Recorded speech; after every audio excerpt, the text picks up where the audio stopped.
Sheboygan, Wisconsin, a town of just over 50,000 residents nestled along the shores of Lake Michigan, had always prided itself on its quiet streets and close-knit community. Neighbors knew each other by name, children played freely in the parks, and the rhythm of life moved at a steady, predictable pace. But in April 2023, a darkness crept into this idyllic setting, one that remained hidden for nearly a year, until a mother's love and persistence brought it to light. It was a cold evening in early 2024 when the truth began to unravel. A mother, whose name remains private to protect her family, sat in her living room, her hands trembling as she clutched her phone. She had just overheard a conversation between her sons, one that sent a chill down her spine. Her boys, aged 13 and 15, were supposed to be preparing for an overnight school event, but instead, they whispered about something far more sinister, a video. A video that had been shared among their peers, a video that held a secret they had buried for months. She confronted them gently, her voice steady but her heart pounding. At first, they hesitated, their eyes darting to the floor, but eventually, the weight of their silence became too much. Tears streamed down their faces as they confessed what had happened nearly a year earlier. In April 2023, two older teens had forced them into a horrific act, coercing them to perform sexual acts on each other while recording the assault. The video had since been shared with others, including students at their school, turning their private trauma into a public spectacle. The mother's world shattered in that moment. She had noticed changes in her sons over the past year. Small things, like their reluctance to go to school or the way they flinched at sudden noises, but she had attributed it to the usual struggles of adolescence. Now, the pieces fell into place, and the guilt of not seeing the signs earlier gnawed at her. But there was no time for self-blame. Her sons needed her, and she would not let them down. The crime had taken place in April 2023 at the home of 17-year-old Cole Gutman. He and 16-year-old Spencer Dietrich, both known to the victims, had invited the brothers over under the guise of friendship. What should have been a harmless gathering turned into a nightmare. According to the victims, Gutman and Dietrich used threats and manipulation to force the brothers into performing sexual acts on each other. The coercion was relentless, and when one of the boys resisted, he was punched, the violence leaving both physical and emotional scars. Worse still, the entire assault was captured on video, a cruel trophy that would later be shared with others. For months, the brothers lived with the weight of this secret. Fear of retribution, shame, and the disbelief they thought they might face kept them silent.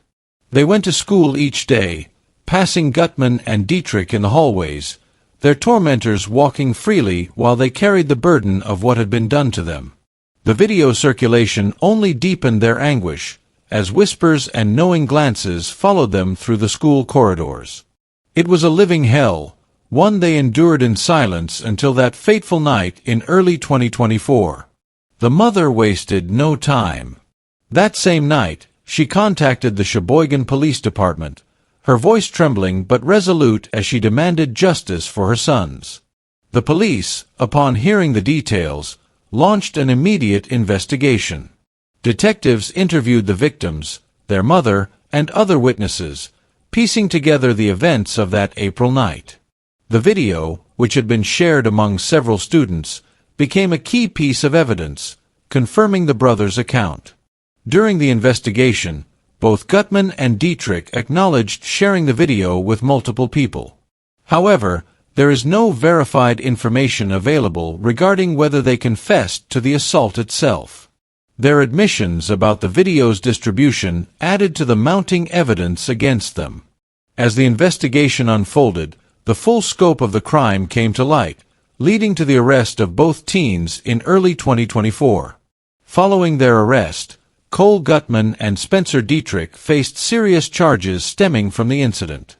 Gutman and Dietrich were charged with first-degree child sexual assault for acts involving a person under the age of 13, second-degree sexual assault of a child, and 2 counts of incest with a child, reflecting the forced acts between the brothers. As of early 2025, the legal proceedings against Gutman and Dietrich were ongoing, with both teens navigating a series of court hearings. Cole Gutman appeared in court on February 17, 2025, for a scheduling hearing related to the Sheboygan case, and during this hearing, discussions about potential plea agreements were underway, though his attorney indicated they had not yet received a plea deal from the state. He was scheduled to return to court on February 20, 2025, for further proceedings in the Sheboygan case, and as of February 22, 2025, no updates on the outcome of this hearing are available. Additionally, Gutman faces unrelated charges in Ozaukee County for an incident alleged to have occurred in the summer of 2020, where he is charged with 2 counts of first-degree child sexual assault involving a person under the age of 13, with a court date set for March 6, 2025. He posted a reduced bond of $25,000, lowered from $50,000, and remains out of custody pending trial.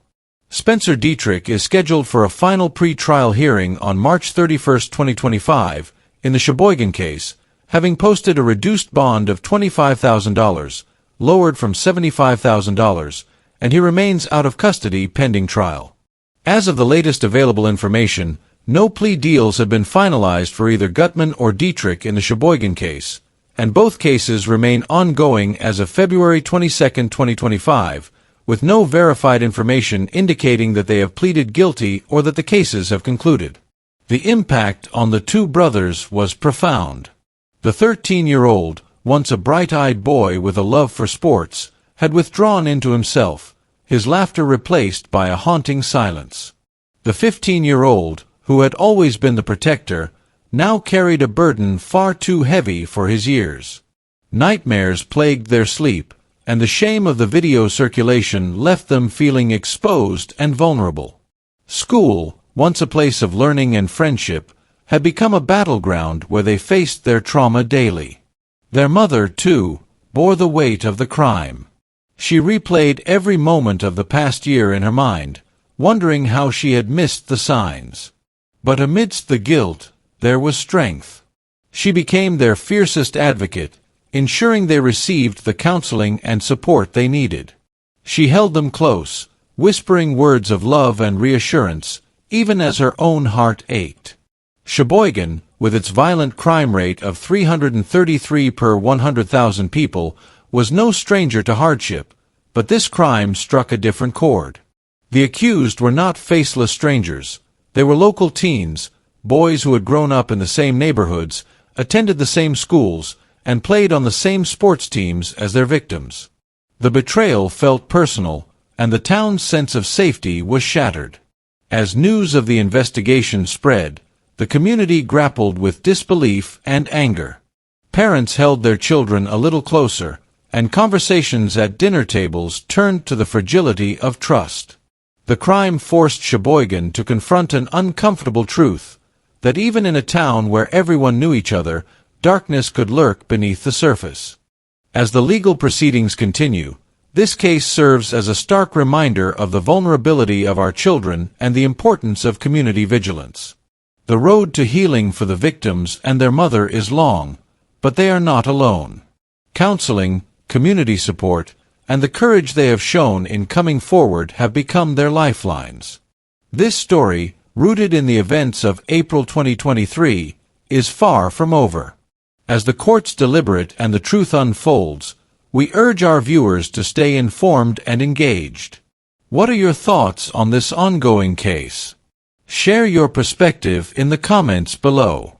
Don't forget to like this video, subscribe to our channel for more in-depth true crime coverage, and turn on notifications to stay updated on this and other important stories. Together, we can foster a community that stands against such heinous acts and advocates for the protection of the most vulnerable.